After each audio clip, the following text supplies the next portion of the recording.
ঢাকাই সিনেমার আলোচিত নায়িকা নুসরাত ফারিয়া গত মাসের 18 মে বৈষম্য বিরোধী আন্দোলনের হত্যা চেষ্টার অভিযোগে ভাটারা থানায় মামলার আটক করা হয়েছিল, যা নিয়ে বেশ আলোচনা সমালোচনা হয়েছিল। এরপর ঢাকার চিফ মেট্রোপলিটন ম্যাজিস্ট্রেট আদালতের বিচারক মোস্তাফিজুর রহমান আসামি পক্ষের আবেদনের পরিপ্রেক্ষিতে তার জামিন মঞ্জুর করেন। পরে কাশিমপুর কারাগার থেকে মুক্তি পেয়েছেন। এদিকে কারামুক্ত হওয়ার 1 মাস পর সামাজিক যোগাযোগ মাধ্যমে এক পোস্ট দিয়ে ফারিয়া লিখেছেন, 1 মাস পর। শেয়ার করা ছবিগুলোতে বেশ খোশ মেজাজে ধরা দিয়েছেন। খোলা চুল, চোখের চাহনি ও মিষ্টি হাসিতে যেন নেটিজেনদের মন মাতিয়ে তুলেছে। কমেন্ট বক্সে একজন নেটিজেন লিখেছেন, তোমার অতীতের ঘটনাগুলো ভুলে যাও, কিন্তু সেই ঘটনাগুলো থেকে পাওয়া শিক্ষা কখনো ভুলে যেও না। আরেকজনের কথাই খুব চমৎকার লাগছে, আপনার জন্য অফুরন্ত ভালোবাসা রইল।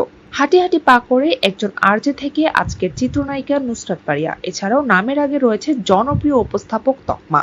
2015 সালে যৌথ প্রযোজনার সিনেমা আশিকি দিয়ে সিনেমায় অভিষেক হয় তার।